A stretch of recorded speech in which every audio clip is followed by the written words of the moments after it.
Welcome back to Dr. TAS presents The Cost of Telling What You Survived. The Cost of Telling What You Survived is presented by DQ Consulting LLC, empowering individuals and businesses to grow with clarity and confidence. Today is a different kind of conversation. This is not about inspiration. This is about readiness. Because not everyone who wants to tell their story is emotionally prepared to hold what comes with it. And writing without the readiness can do more harm than good. Felicia, today we're walking writers through what it actually means to be ready for telling their story, sharing what they've survived. So my first question is, when a story feels heavy, how can a writer tell the difference between emotional work and emotional trauma? When it comes to emotional work and emotional trauma, I think they have to first of all try and assess what their mental and emotional capacity is.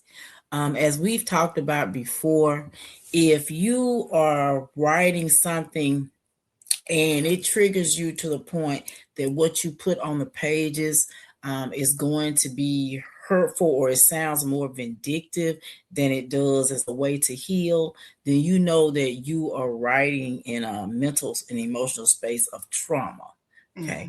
But when it comes to emotional writing, as you write, you are offering tools and comfort, even in your words. You're speaking to the person and not at the person about what happened. You're not just saying, again, oh, this is what happened to me, and this is what they did, and woe is me. You are saying, even though this has occurred to me, look at me, see how I have healed from this. I want to help you be this way. I want to help you be courageous enough to tell your story. I want you to read these pages and understand that I've been where you are, but trust and believe this book can help you get where I am. I like that, Felicia, because it really is a tightrope that we walk between emotional work and then emotional harm. And that's the reason why, as we've discussed before, it's so important to have that support system in place beforehand, because hopefully they would be able to help you if they're becoming part of your beta readers, or if you're just talking about what you're writing, they would be able to see, oh, the person is writing from a stance of emotional harm versus emotional work. So yes. I was gonna add too, Teresa. I just want to say, for those that are aspiring to write their story, that I would love for them to just consider, before they ever write a single word on that paper, before type it, before they title their chapter, before they decide who gets to be in their story, and who doesn't, that they need to think about a deeper question that is out there for them that needs to be answered. Again, are you really emotionally ready to tell the truth? Not the polished version of it, but are you ready to, without hurting anyone else, truly expose your truth? Not that version that's going to keep you safe in a box and hid, but that version that is going to open you up and make you transparent in front of other people, that is going to make you vulnerable. Are you ready to do that? Because the truth is going to cost them something to say it. And so they need to think about that. Am I ready to pay the cost that's going to be required of me to tell my story? Do I have the courage to do that? And confront the parts of my life that I have survived to help somebody else survive it. Especially if I have to be honest and say whether or not I've actually processed it. So I just want to add that, and I know that's a lot to it, but again, I want to emphasize that so much because it is a lot to be considered before you bring that book out to the public. Absolutely, because that really sets us up for, what are some clear indicators that a writer may be overwhelmed or approaching a breakdown? Well, when it comes to those emotional and mental indicators, and they're writing their personal story, they have to think about, what do I feel? That's the first thing. What do I feel? Is it anxiety or nervousness? If that's what you're dealing with, that may be a mental or emotional indicator that you may not be ready to push to send it to the publisher. You know, are you afraid of the judgment of other people, what they're going to say? Then maybe you're not ready to push send or submit yet. Do you feel guilty? Am I exposing way too much? That's another emotional indicator. And that's another signal that, maybe you need to go back through that manuscript and be sure, that you're ready to put it out there to the world. Do you feel shame? Are you asking yourself, well, how are people going to see me once I put this out? Are you more concerned about that? Then again, that may be an emotional indicator that you may not be ready to submit that manuscript or to get that published. Do you feel like, oh, I really got to just get this right. It's got to just be perfect. And how does that make you feel when you go through that? Again, that's something to think about. Do you feel any heaviness or resistance to wanting to put your story out there and share it? If so, those again are going to be some emotional and mental indicators that you might not quite be ready to push send. You might not quite be ready to take that first copy, that galley copy that you get and go through and say, yeah, it's a go, we're ready. Those are things that you have to consider. Have you thought about what if they deny that it's true? How do you feel about that? Are you ready to deal with that? How am I going to deal with if they deny that this is true? Am I ready for people to know this? Is that question constantly coming up for you? Then emotionally and mentally, you may not quite be ready yet to do this. And what if I relive this while I'm writing it? Well, what if you do? That's going to tell you also where you are emotionally and mentally. So those are some indicators. If you're anxious or nervous, you feeling shame, guilt, the pressure, fear of judgment, or a resistance, then you may want to write or sit with yourself a little bit longer before you publish your story. Well, Felicia, this leads me to boundaries. What do emotional boundaries look like in real practical terms while writing? Because that checklist that you basically just gave us, it's a heavy checklist. So what does emotional boundaries look like when I'm sitting down to write? When it comes to your emotional boundaries, the first thing that you have to do is to set for yourself your own personal time that you're going to write, because this is going to be heavy for you. So you have to set up boundaries and say, you know what, from 6 p.m. to 8 p.m., I need time to not be disturbed, to be alone, so that I can write out and process my feelings while I'm dealing with this. Another important boundary that you want to set is, if I do share this with someone, I am not open to the criticism from someone about it. Again, I need a support system around me. So if I share this with you, I need you to be supportive of what I'm sharing with you and understanding of what I'm sharing with you. What I don't need is the criticism coming from you for this, because again, this is a difficult thing to do already. And then set a boundary with yourself. Say, you know what, self, I am going to help you to be strong and courageous enough to write this. Okay, self, you are not going to back down from this. You are going to stand in it. You are going to prepare yourself to do what needs to be done to set yourself free through the pages of this manuscript. I am not going to allow myself to self-sabotage what I'm trying to do here. I like that. Set myself free through this manuscript. But there's a whole lot of work that has taken place before I get to the place I'm trying to set myself free, guys. Because if you haven't done that work, you're really now opening up yourself for a larger audience to judge you. And Right. you may not be ready for that. So I think it's so important to understand that as we are moving forward. So if a writer has stepped away, how do they safely re-engage with their story? Because they may realize that, oh, I need to do a little more work before I can move forward. So when they step away, how do they safely re-engage without traumatizing themselves, re-traumatizing themselves, or unknowingly to them letting their words become that sword? I would say a good thing would be before you even go back, create an emotional checklist for yourself. If you've walked away from that manuscript, why did I walk away? Did I walk away because I was just tired, need to step back and maybe put a few more things in order or organize? Or was it so overwhelming for me emotionally and mentally that it almost triggered me? Why did I walk away? Well, you have to talk to yourself about that, first of all, the why of that you walked away. And then as you prepare to go back, let me create this emotional checklist for me, this safety plan that I can come up with, that I can safely and calmly and courageously go back, open up this laptop, and start back typing out my feelings and my experience. Um, Checklist can consist of, okay, as I'm getting ready to go back, do I have a safe space or safe person in this process? If I had them before, are they still there? If not, I need to get somebody that's going to be a safe space or safe place for me.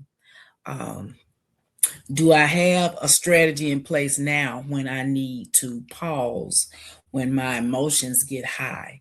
You know, when I get to the place where my heart is beating fast, or my head is hurting, or I feel like I want to cry, or I feel that same fear and trauma again. What type of strategy do I have in place for that? Do I need to stop and breathe? Do I need to meditate? Do I need to play a little music? Do I need to step outside the door? Mhm. And maybe just take a look at the flowers or trees to calm myself. Do I know my limits when it comes to my writing? How much time am I going to put into this time, and make sure that I stay in that box? I'm going to give myself an hour or 45 minutes, and I won't do more than that, because more than that made me realize the last time I got a little bit too much emotional or stressed out from it. you know and also include that you I do have permission to stop without feeling guilty about it or beating myself up about it, because I have the right of self-care even in writing. So make yourself a little emotional checklist, go through it before you step back to that laptop or that writing pad, or however you're recording your story, even if you're speaking it and putting it on audio. Felicia, I think that's so important. We have to be intentional about every aspect of this process.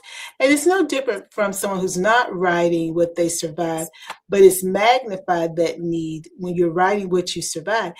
You have to really listen to everything that's happening.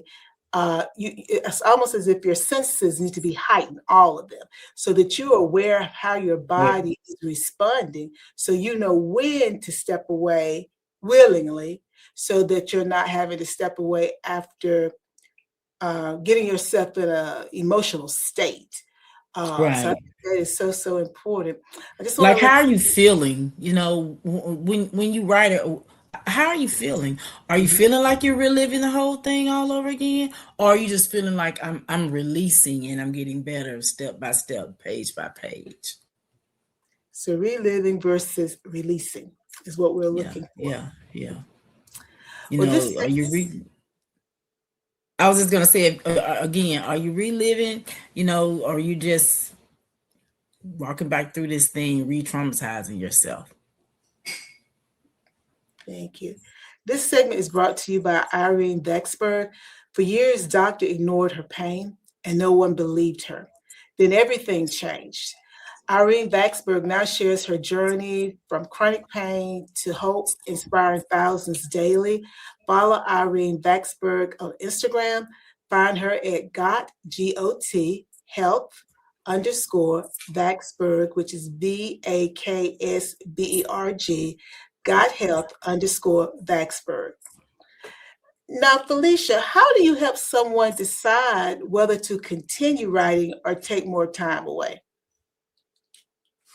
To decide whether or not you need to continue writing or take more time away, I think one of the important things is to ask yourself, because you do a lot of talking to yourself. Mhm. You spend a lot of time with yourself because it's you doing this.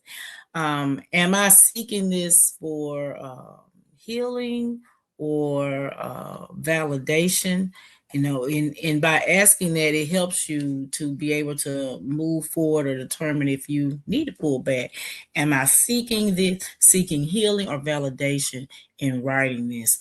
If no one agrees with my story, am I still going to be able to tell it? What are some of my thoughts about this when I'm writing this, when I'm doing this? Um, excuse me. We go back to, am I doing this because I want them to fully understand what I went through and how I got through it? Am I writing this because I hope that the person that did this to me or persons apologizes to me? Mhm. Am I writing this because I need people to see what I went through? So think about the fact that if you're doing this for healing, that healing is going to be internal. It's internal healing that's going to come out on those pages and should reflect. Um, or are you doing this for validation? And if it's just for validation, that's going to be something inside of you, but that also will show on those pages. So ask yourself basically what it is that you want people to see when they read your story, your book. Well, if the people in their story never agree with their version, how do how does the how does the writer assess whether they're emotionally stable enough to stand in their truth? Again, it's going to go back to the reactions and that you experience as you write that. At some point, you have to be able to look in the mirror and say, you know what, but that is my truth, and I'm going to stand by it, regardless of whether or not they agree with me or not. I needed to do this for me to heal, and I needed to do this because I don't want someone else to go down this road. And maybe you had a really difficult time, trying to get through that trauma and get through what occurred to you. I want to be to help somebody not go down the same road that I did. And so set that in your mind. If that's what you want. This is, again, we go back to day one. This is the tool I'm going to offer to someone else. Whether you agree how this tool is formed and what it's for or not, I'm going to be courageous and bold enough to put my story out here and do what I need to do for me and another person that is out there waiting on the answer. I have that answer for them. I have that help. I'm that resource. I'm that tool. And it doesn't matter if people agree with you or not, because they weren't there with you in that moment. Nobody but you know internalizing what it is that you went through. No one but you emotionally and mentally knows what that truly was like. And I think, Felicia, I know the answer to this, but I want to ask it anyway, because I want to see if we can make this plainer for the audience. When we're revisiting painful moments, it's the writer has to be accountable for what they're writing, because this is a tool, as you've said. So when revisiting painful moments, how can a writer tell if they are observing or experiencing or reliving it?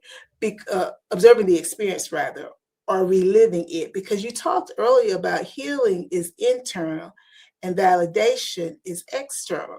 So how does the writer tell if they are observing this experience or whether or not they're really reliving it? If you're reliving it, um, you're going to relive those emotions. Those thoughts are going to run through your head. You're going to feel that heart beating fast, You may feel some of that fear. You may even all of a sudden smell the smells that were in the room. It's going to be almost like I'm right back in that place. And you feel that fear. So you know, okay, I'm starting to relive this thing that occurred to me. And that's where those strategies are going to have to come in place. What do I need to pull myself out of that? So that what I really want to do is to be to write this from a place internally of gratefulness that I made it out of that I've made it through the things that triggered me. I want to write this from a place of joy, from a place of being a conqueror, a survivor. What does that feel like? That is more joy and gratefulness inside of you. That tells you that I'm not writing from a place of reliving, but I'm writing from a place of restoration. Mhm. You And your know, rest, I was just gonna say, restoration is a heavy word. yes, that is, hey, you have been restored, you have been pulled Mhm. up, Yeah. you know, for somebody may have helped you get back up, that safe space person or that circle that you had, you know, or you just did the emotional work and got it done and you set your mind, you know, mentally you also did the work and said, I'm ready. I can talk about this. I can stand on stages. I can come on virtual platforms and I can smile as I talk about this because I have come through this. So Felicia, you know, that takes me to this question. What does true emotional readiness look like before a writer shares their story publicly? Again, we have to go back to that checklist. Are you emotionally prepared to share your story with the public? What does that look like? I am clear on justifying my truth. I have no problem with that. I am brave enough to be able to justify my truth. I'm not seeking your validation for that. That's one thing that it looks like. I am able and willing to protect my own self when telling my story. That's another way, you know, that it looks. I also realize that I have support already in place before I publish this book. I am not just only creatively ready, you know, but I am emotionally ready. And that confidence shows even in the way that you speak, that you tell your story. People can hear in your tone. You know, if you're still struggling to come through that thing, if it still got a grip on you, or if you've walked all the way through it and out of it, and you standing on the other side of it, they can hear it in your voice. They can see it on your face. All of that tells them that you are emotionally ready to stand out publicly and to share that thing. You know, it also looks like very simply, it looks like courage. It looks like bravery. You can see it on even on the in the body language of a person. You know, the way that you sit when you're telling that story. You know, does your back sit up straight? Are you smiling? Is your head up? You know, or is it down? Are you rubbing your leg a lot because it's really still too heavy, you know, for you? And so the person that's listening to you, they're saying, well, she wrote the story, but it's not authentic because it looks like she's still struggling and battling through that herself. So what is in her book or her story that's going to help me? Because I'm in that place. So even your body language shows if you are emotionally ready and strong enough to show people this new version that you say you have become. So, in actuality, to sort of sum it up, I need to have moved towards a stance of restoration because Absolutely. when there's restoration, all of the things that you've been outlining, which are tools for the audience, that you can examine yourself. If restoration is right here, and I'm still way over here, this might not be the time. I might want to It's start nothing. the process, getting people in place, checking with legal, but I don't need to be writing because I am still so far away from restoration. And understand, guys, when we talk restoration, there's never full restoration. We're not saying that you're going to ever be free of your trauma. No, because we can always be triggered, but we have to be in a place where we can talk about it. And some people may not like Have this your word, strategy. but I'm going to use this word, Felicia, comfortably, meaning that my body language doesn't portray what let me say it different, so that my body language doesn't contradict what I'm saying. Because otherwise, like you said, Felicia, I'm trying to put a tool out to help other people, but I still need the tool because I haven't gotten close enough Absolutely. to restoration. And I understand, like I said, God, restoration it's like chasing something. It's gonna move, but you're gonna still be going forward because again, we have experienced a trauma and that cannot be changed. So Yes. we're learning how to live in this new normal for us. But we can be Right. very productive in this new normal. But as you said, Phyllis, you gotta just be mindful. And you have to understand too, they have to understand that emotionally doing this, as we said previously, that is that emotional work is going to stretch you, so Mhm, that's another thing. You're going to feel like you've been stretched, mhm. when you're trying to write this. You're going to be emotional, but you're still going to be aware of what it is that you're writing and what's happening with you emotionally.